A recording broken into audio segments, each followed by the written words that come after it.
మందకృష్ణ మాదిగ గారి ఆశయం మందకృష్ణ గారి ఆశయం నరేంద్ర మోడీ గారి నాయకత్వం నరేంద్ర మోడీ గారి నాయకత్వం మందకృష్ణ మాదిగ గారి ఆశయం మందకృష్ణ మాదిగ గారి ఆశయం జై భీమ్ జై భీమ్ జై భీమ్ జై భీమ్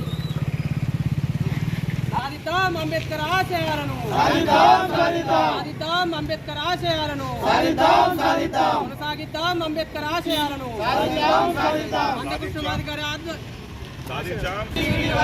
సాధించాం.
భారతదేశంలో అత్యున్నతమైన న్యాయస్థానం సుప్రీంకోర్టు ఎస్సీ వర్గీకరణ పైన మరి అల్పేరుగని పోరాటం 30 సంవత్సరాలుగా మందకృష్ణ మాదిగ గారు మరి పోరాటం చేయడం, దానికి భారతీయ జనతా పార్టీ మరి ప్రభుత్వంలో ఉన్నటువంటి కేంద్ర ప్రభుత్వము నరేంద్ర మోడీ గారు మద్దతు ఇవ్వడం, మరి 7 మరి జడ్జిలతో ఒక కమిటీ ఏర్పరిచిన తర్వాత మరి నిన్న అత్యున్నతమైన న్యాయస్థానము ఏబిసిడి వర్గీకరణ సమంజసమైనది, న్యాయపరమైనది మరి చేయాల్సిందని తీర్పునివ్వడం మేమంతా కూడా దాన్ని హర్షిస్తూ ఉన్నాం.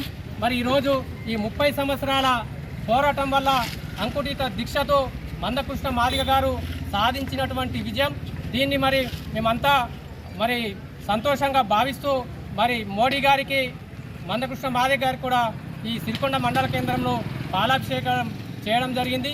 మరి దీనికి కూడా మరి మొన్న జరిగినటువంటి ఎన్నికల్లో మరి మాదిగ కులము మరి మిగతా ఉపకులాలు కూడా మరి భారతీయ జనతా పార్టీకి సపోర్ట్ చేసి అనేక మంది ఎంపీలను గెలిపించడం జరిగింది.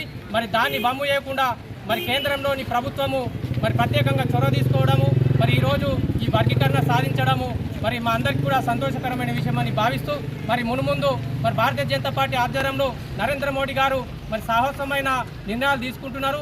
వారు ఇచ్చిన మాట ప్రకారం మరి ఇక్కడ నిలబెట్టుకున్నారు కాబట్టి వారికి మరి ఉన్నటువంటి మాదిగ సమాజానికి అందరికీ కూడా ధన్యవాదాలు తెలియజేస్తూ ఉన్నాం. భారత్ మాతా కీ జై. నరేంద్ర మోడీ గారి నాయకత్వం వర్ధిల్లాలి. మందకృష్ణ మాదిగ గారి నాయకత్వం వర్ధిల్లాలి.